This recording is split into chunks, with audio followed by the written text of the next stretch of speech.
Let's talk more broadly about private credit. There's an awful lot of talk about it right now. It's grown really fast. At the same time, as you look at the overall size of it, it's still relatively modest compared to a lot of debt out there. Yeah, I mean, I think when we think about private credit, we think there's a lot of growth areas. It really started in the low middle market, non-investment grade market. Now it's expanded into the upper middle market. And at some point it's going, and we're at the beginning, to continue on the sports talk, we're in the first or second inning on the non-corporate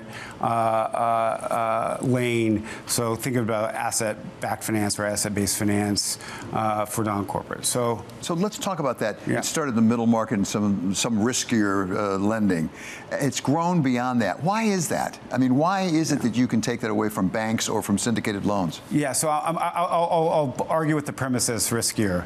I don't think it's actually riskier. When you look at the loss rates are on par with the leveraged loan market historically, and it actually has better loss rates than the high yield market, about 50 basis points less on the high yield market, and it offers better spread. I think when we think about private credit and where private credit has come from, this was the intended consequence of the regulation that came out of the global financial crisis, which was to move risk out of the banks where taxpayers had written protection and move it into a safer place. And I would argue that private credit is actually a safer place. We could talk about. I'm happy to talk about that. Well, I do want to talk about that, but before we do that, how big is it? I've seen numbers. It's about $2 trillion thereabouts. And are you seeing the sorts of rates of growth that we're seeing overall? I've heard it said that it's going to grow like 15% a year for the next few years. Yeah, look, I think so. I think private credit somewhere on the non-investment grade corporate side between a $1.5 trillion and $2 trillion. But there's all these growth aspects of private credit outside of non-investment grade corporate, including investment grade, non-corporate. So think of it as consumer receivables, think of it as credit cards, mortgages, and then the non-investment grade tranches. So those growth rates seem right to me, but there's large areas that private credit continue to expand in. So what about the risk factor? You were saying it's a mistake to say that it's riskier than others. So I think this has been a little bit of the narrative from banks who are trying to protect their syndicated business. But I think when you look at private credit is unique compared to where banks have a business. We study business models as a living, and private credit, unlike banks, have match funding. And so banks, quite frankly, they lend long, they fund short with deposits. In moments of crisis, deposits come out of the system. Private credit's match funded, so the asset class itself is more durable than those same loans sitting in the banks, mostly because of the funding model. There can't be a run on your bank, so to speak. Can't be a run on our bank. Depositors can't come in and say, I want my bank now, because it's locked up for some period of time. Look at what happened in Silicon Valley Bank, not to name names, but that was a lot of their assets were high-quality assets. A lot of them were actually government-guaranteed mortgages. We could all agree those didn't have risk on the asset side, but they had a business model issue, which is a really funding issue, which was their funding ran from them. Private credit's not a secret anymore. I mean, you read the Bloomberg any given day, there's an expansion of private credit. That must mean there's more competition in your sphere. Does that actually push you to take bigger risks because other people are willing to do things maybe you otherwise wouldn't be? Well, at Sixth Street, we're investors first. So when I think about our business, or when we think about our business, we have a way of thinking about credit and risk reward. We're going to continue to be investors first. That's how markets work. And so what I would say is on the competition side, although there's been more competition, that total addressable market has grown significantly, so at the same time there's more capital, the addressable market has grown too. And so that feels, I don't know if the competition issues feels as acute as one would think. As you say, there's some criticism or questioning from some of the big banks. Are you taking market share from them? We've heard Colm Keller or UBS raise questions about it. We've heard Jane Fraser raise some questions when it comes to the insurance part of it, at least. Are you taking market share every day from banks? And is that what actually the regulators, you think, want? Yeah, so I think, again, I think this was the intended consequence for the regulation, which was to diffuse the risk where taxpayers had written a put. People, I think, can remember the $700 billion in TARP that had to recapitalize those banks. So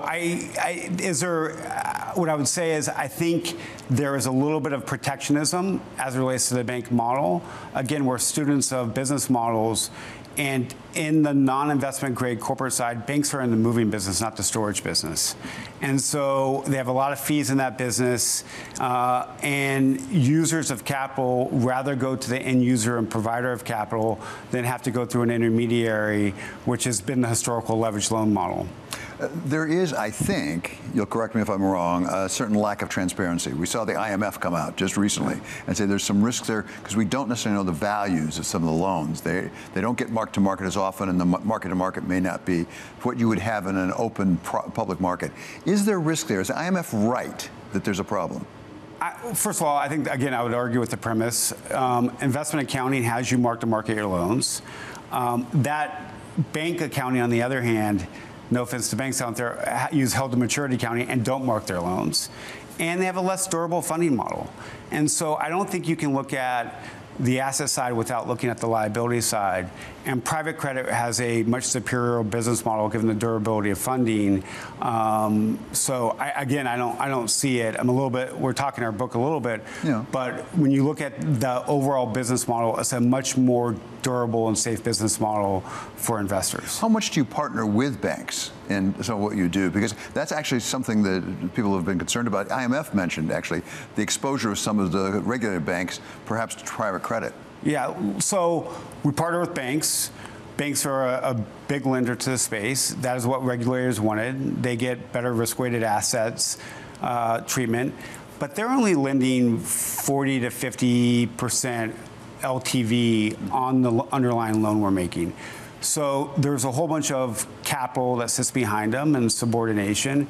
And so you could think about a world where if every loan that the industry underwrote defaulted, but there was a 50% recovery, banks wouldn't be harmed.